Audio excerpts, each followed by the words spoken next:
Hello, we are live here with Chris Teitzel. Can't wait to get started. We're here for another episode of Remote Leadership Unleashed, expert perspectives on hiring, managing, and scaling distributed teams. So welcome to Remote Leadership Unleashed. This is where we talk to folks like Chris, and I'm really excited to jump in, learn more about Chris and how he manages and navigates remote teams. We're going to be learning valuable insights, actionable strategies, all the stuff that Chris has leveraged in his career to get to where he is today.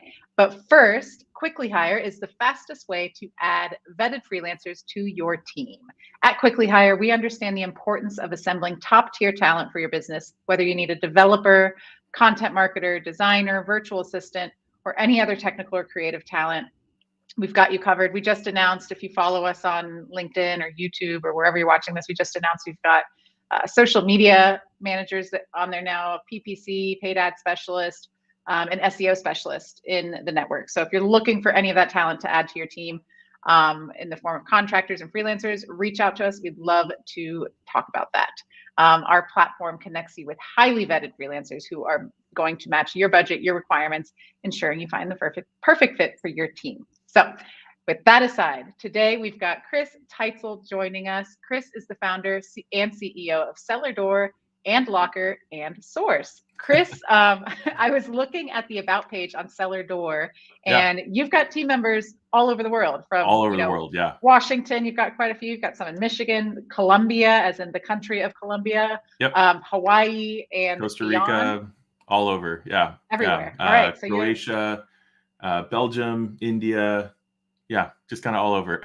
Amazing. So you know about remote teams. You get it. Our policy is that we hire the best people no matter where they're at. And we search the globe for the right person to hire. And so to us, we do have some clients that want to have geographical bounds on their, who's working on their projects. But for the most part, our clients love the diversity that comes from hiring all over. But it definitely comes with its own share of challenges and technical hardships as well too, because now you're managing a team that you can't just sit around a table with. So true. And that all changed because of the pandemic. Or we started down the road pre-pandemic, but we actually had an office space here in Washington, and 4 or 5 of us would come in there.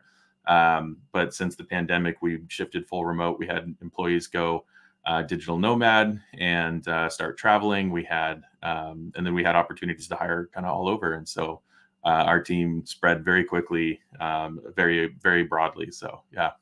Awesome. So up until COVID, you were mostly a local company? I would say probably 50% local, 50% remote. So it was good to kind of have the nexus of the leadership and the core team in a single office, single space. But we shifted as everyone else did when we all went home, and we realized that renting an office space and all that was not necessary anymore. So we shifted back to full remote. Awesome. I love that. That's fantastic. And it's been working for you, I guess. And now you it's been great. That's great. Fantastic. All right. Yeah. So let's see. A lot of folks, because with Quickly Hire, we're working with business owners and they're hiring the freelancers in our network who are based all over the world. So it's managing remote team members, and you hear all kinds of challenges that people have with this, right? Or apprehensions and that sort of thing. One of them being motivating remote team members, right? Like you said, when you can't just sit around a table and get everyone behind a project or an idea and have that sort of energy in the room. What do you do to find that or to mediate, to remedy that? Yeah, it's tough because I'm a visual person. So in our office, we had a giant whiteboard, and I was constantly on it, drawing and working on it. And so for a while, I actually had to figure out how to draw on Zooms and stuff because I couldn't get over the inability to draw. But what we quickly realized was motivating remote teams. The freedom that you can give an employee in being remote is motivation in and of itself, right? And so, for instance, we had one of our directors say, "I want to go digital nomad. I want to travel," and we said, "That's great, go for it." To us, what we focus on is not what hours you're behind the keyboard, but more what you're doing when you are. And as long as you can get your work done, as long as you have a stable connection and you're somewhere that you can be safe and And we had folks during the pandemic get caught up in lockdowns kind of all over the world and stuff. And so we had to deal with not only, motivating and making sure they were in the seat, but also, are you okay? Is your family okay? Making sure folks were safe and protected. So as long as you can provide that, gives them the freedom and the ability to honestly be more creative, more productive. The ability to say, hey, I'm gonna pop out for an hour. I'm gonna go have lunch, or I need to go on a walk with my dog. Remote teams, that's common, but you handle that by saying, here's what I expect you to do this week, or here's what I expect from you in your position. And if you can do that, how, when, where, that really doesn't matter to us. And obviously there's phone calls and meetings that you want to have them on, but for the most part, we give them that freedom, and it's a great motivator. Now, on the flip side, we also have to monitor that a little bit better than we would in the office, because if all of a sudden somebody's not being as productive, or it's easier to find corners to hide in, if I, to say it that way, but it's like it's easier to kind of slip under the radar and be less productive, or be out of the office and more often and whatnot. And so luckily for us as a services agency and more interactive with our clients, we'll see if somebody's dipping out or and whatnot. We've had that happen, and we had to deal with it. And some folks, you just talk to them and say, hey, look, we need you to, here's what we expect, and we need you to meet those expectations. And if you can't, then unfortunately we've had to let folks go for that. But knowing that, they have that freedom is a great motivator for them. And it really allows them to pursue the lifestyle that they want. And in turn, they become a much better employee and team member for everybody. Yeah, absolutely. And I think, what you said there brings something up that often comes up, is that not everybody is cut out for remote work either. No, There's people that flourish and thrive in it, and there's people that really struggle with it also. So that's yeah. And me being the social person, where I wanted to have office time, I wanted to have that ability to sit around.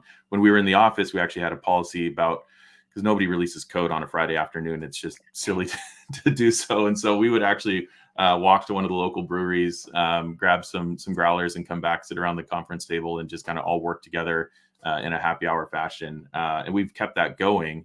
Every Friday afternoon, we do a virtual happy hour, and people hop in from all over the world, all over the time zones.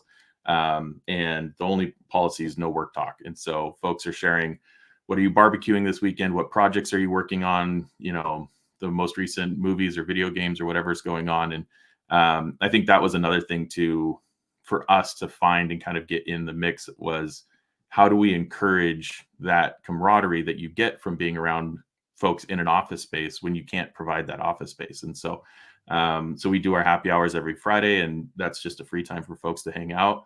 And then we have a single morning meeting that is company wide. Everyone gets on every morning for about 20-30 minutes.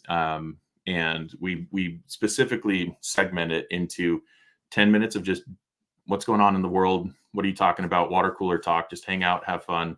And with our group, that's always a lively conversation. We switched to about 5 minutes or so of business, just to update everyone. Here's what's going on today. Here's what's new. Here are new clients, new projects, deadlines, whatever's going on. And then we started a couple years ago doing a trivia competition. And so we end the morning meeting with a trivia question.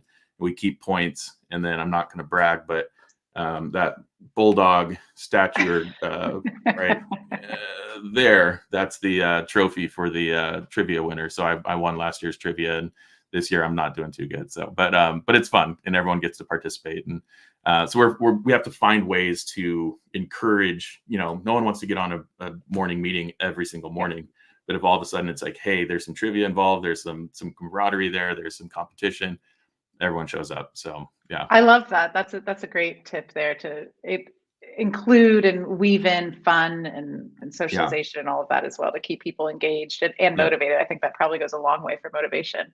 It does. It really does. You spoke about accountability a little bit, and I know that that's an apprehension folks have when maybe they don't have a ton of experience with managing remote team members, when they're used to working next to somebody and they're saying, yeah, this person's working all day because I sit right next to them and they're working all day. So in those, are those daily morning meetings also for that? So folks can say, this is what I'm working on, this is what I got done yesterday. How do you address that kind of concern? Yeah, they started that way, and then as the team grew, it got way too long and too boring. And then again, once you hit that boring curve, everyone just kind of sloughs off, and they either don't show up, or they don't participate, or they're given one word answers and stuff. And so, um, for us, from when it comes to accountability, that comes through communication. It's like paramount. If you have a remote team, you have to be able to communicate with them. And so, for us, for our team, we let them know, like, we use Slack. Everything's on Slack. And so, we're not the type that look for the green, status, and are you active or whatever, because that just encourages people to go get those mouse jigglers or whatever to fake being online and all that good stuff, right? You hear all these horror stories. We've lived them. We've been through it. There are great remote workers and there aren't. But at the end of the day, as a manager, what I had to do was release the um, tendency to micromanage, right? I want to see all my employees working, and I know that they're working. To me, that came through the results, and our clients have continually been happy. They've been, various times people are logging on and whatnot, and so the responsiveness is key. So we tell them, communication is if I can't sit next to you, I at least want to be able to chat with you, right? And so so folks are constantly hopping on huddles in Slack, or we have then per team or per project or client or whatever, we have specific meetups that will then go through, and then we've really had to lean into process as well too, and that's nothing I can take credit for. I am not a good process person, probably the worst at it, but our management team has been great, and they've come up with a process that allows us to track every step of the process, from ideation, okay, implementation. And it's not just for development, it's for every task across the company. And so we can track on a single dashboard, here's the status of everything. And again, if you have a process like that, you can start to see, is somebody starting to slack and not get their work done, or are things not progressing? A lot of times you go and talk to them and something's coming up in life. There's a shift. There's my spouse is sick, and so I'm having to take care of the kids, and I'm shifting my work days to later in the afternoons and stuff. Being flexible with that and not saying I need you at your computer from 9 to 5 every day kind of alleviates that push of the anxiety that you can get as a manager saying, I don't know if they're working. The results will show you if they're working. Yeah, I love that. I think that's great. And so you use Slack and you use individual meetups within Slack, like channels Yep. for the Yep. Huddles for various. each channel, Yeah, and then Google Meet if we're working with outside folks as well too. awesome. I love that. And Yeah. that's how yeah, if the work's getting done and the clients Yep. are happy, that's Yep. the bottom line, right? So that's what's Yep. important. I Yeah. love And that. we tell folks, hey, during business hours, right? What we've established as our business hours, if we contact you on Slack, just get back to us. Even if you're, again, I don't care if you're walking your dog and you decide to take an hour off, it's totally fine. But just contact us back and say, hey, I'm out walking right now. I'll be back in an hour. And that flexibility, again, it takes some getting used to. But once you kind of get into that cadence, you realize not everything is a 5 alarm fire that has to be dealt with this second. And it actually relieves a lot of stress as a manager to not have that anxiety that I have to get everything done right away. Yeah, and I love what you said also about, not worrying about the little green dot in Slack and making sure someone's online or whatever that is. Because when you work in a remote setting with a distributed team across various time zones, you have to be able to get things off your plate and onto other people's plate where it belongs, right? Right. Delegating things Right. like that. So there's, obviously a whole conversation about respecting people's time. But if you've set up the culture to say, hey, we are going to send Slacks whenever it's convenient for my working time. Right. And I just need you to acknowledge that you've received it and you've got it and you're Yep. taking care of it. And yeah, Yep. that's a conversation we have all the time. Also, I'm like, listen, I don't need you to deliver something right away. No, Thumbs up. no, I just need a thumbs just up that you got acknowledge. it. Yep, I'm here. I hear Yeah. you. And it goes both ways, right? Because we have people that are people pleasers and they don't want to Mm-hmm. reply until they know the answer, until they know how to act on what's been asked of them. And I always say, within 12 hours, right? Within 12 hours, you're going to hit some Yeah. portion of your workday. Just reply back and say, I hear you. I don't know, but I will know. I'll tell you when I do. And Yeah, saw the just being message. able to Got it. have that communication, open communication amongst the team is great. And it goes top down, right? As the company's gotten bigger, I've not been able to be as intimately involved in every single project, but my whole team knows I'm a DM away, and you can just, hop on and talk to me at any time. And so that openness of, hey, my virtual office door is open anytime. It eliminates the need. I've heard of people doing like, oh, we're going to open up a Google Meet and everyone joins on, and we just all, like code in silence next to each other. And I'm like, that just is mixing the worst part of office work with the worst part of homework. Like I don't get that. But if it works for folks, it works for folks. But for us, the freedom is really what, and as we talk to folks, and when we hire, what's fun is a lot of our hires actually come out of our network and come from our employees, because our employees are saying, hey, you guys should come work with us because this is really fun. And the number one thing that they always say is the culture, like the freedom and the flexibility. If you got to go to a dentist appointment, we know life happens, right? Yeah. And so if you allow for that life to happen, then it frees up their stress and anxiety and makes them a better worker. And so it does go both ways. It is a strong adjustment as a former office. Like I had to be involved with everybody. It's a tough transition, but once you do, it's a lot more freeing for sure. Yeah, absolutely. I love that. And you segued really nicely into the next question, which I was going to ask, which was, how do you determine when and who to hire next? So what role, is it because you get, a very obvious A player in the door and you're like, oh, we've got a spot for you, we'll find it? Or is it because you have a need for someone and you go searching? Yes. I mean, a lot of the times, luckily right now, knock on wood, business is good right now. And we're constantly at a deficit, right? We don't have enough people for the work that we have coming in the door. And so we're either having to schedule it and monitor and maintain it. And that's, to take a quick segue, that's another thing that we've done is we've worked with, we went through tool after tool, and we've now settled on ClickUp as we not only manage all of our daily tasks through it, but we can then project and forecast, if this person is assigned to this project at half-time capacity and so on and so forth, where are our gaps and when are we going to hit those? And we can predict those now about 3 to 6 months out. And if we can do that, now that takes the pressure off of hiring. I don't have to hire somebody yesterday. I can say, okay, I'm going to go find the right person. And 9 times out of 10, they come through our network, and we know good people. We know, quickly hire, things like that. Like we know where to go to find the trusted people. So then we go to that. Right. And so for us, it's always been network. It's been somebody that we know and trust. And once we build that trust, we then know that they're going to not lead us astray. Right. So for us, it's a lot of that. We do interviews. We don't do strict interviews. Again, for us, culture is king. And so our main portion of the interview is, if you come from a recommendation, we're not going to be asking you difficult questions on coding and whatnot to see if you know what you know. If this person vouches for you, I trust them, you're good. The question more is this going to be a culture fit? Like, are you going to meld well with us? Because if you are very type A and you have to have everything done at that moment, we're probably not going to be a good fit unless the role requires it, because things are so flexible with remote work. So for us, when we're deciding to hire, it's forecasting on where we're going. But if a rock star walks in the door, I'll go find work for them, no problem. So it's kind of a mix. But more often than not, it's, oh no, we've got an opening, we've got this project starting in 2 months, and we have to find someone.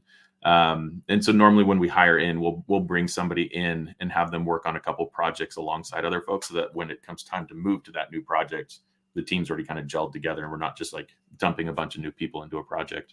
Yeah, that's awesome. It sounds like you don't have a lot of tools and various communication standards and all of that to onboard people. It's pretty much they can jump right in. And again, yeah, and that's to the testament of our team and the process that they've built. We literally have a ClickUp story that we assign them to, that is their onboarding story, and it's, here's all your accounts, go sign into these, great, click, check that ticket done. Great, next ticket is do this. And by the time they work through all their tickets, they've signed up for all the sources or all the various information. They've logged into all the different tools, they've contacted everything, and they've onboarded. We've, over the last couple of years, built out a wiki of where to find all the information. One of our non-technical project managers got really tired of all the acronyms and words that they didn't know, and so they actually started a glossary for like Nice. nerd speak. And so if you ever are in a meeting and you don't know what the nerds are saying, you can just go to Yeah. the glossary and read through it and get all the information. So it really, and again, I can't take credit for it. It's the team, and the team has decided, if we're going to work remote, this is how we're going to embrace it. And they've built these systems to help keep themselves in check. I love that. It sounds like you had a great team in place, Chris. I'm extremely lucky. Yeah. Yeah, that's amazing. Fantastic. Well, we're right up against 20 minutes.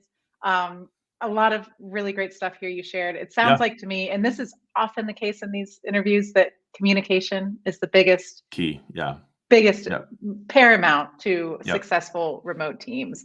Yeah. When So you're it's great hiring, to hear that's the that. number one thing we look for is during that hiring process, are they communicating well with us? Do they show up on time? Are they on video? We're not always on video, but if you're on video, you're there, you're present, you're communicating, you're going to work on our team. Yeah, I love it. I love it. Thank you so much, Chris. No problem. Anything you would add? No, I, again, for folks that are out there, maybe not sure if they want to go remote or hire that first remote worker, or you have a couple and you're trying to figure out how to do it. Lean into it, embrace it. It is a stretch. It's a different mentality to get into, but if you can set up the tools and the systems to allow for that communication to flow, then you can let go a lot of that anxiety that comes along with remote work. Yeah, absolutely. Couldn't agree more. And I think the benefits outweigh any of the challenges By that, far, because you get listening to a way advice better like talent this. pool. I mean, Yeah. some of our better hires have been out of the country, and it's just, if I said I'm only going to hire in Washington State or on the West Coast because that's the time zone I'm in, I'd limit myself to not have the right employees in the right space. So yeah, we've been really, really happy with it. Awesome. Well, thank you so much, Chris. Thank you for everyone who tuned in and joined us live. I appreciate it. And we will be back with another Remote Leadership Unleashed soon. Chris, thank you so much and have a great day. Thank you. Take care. Yep, you too. Bye.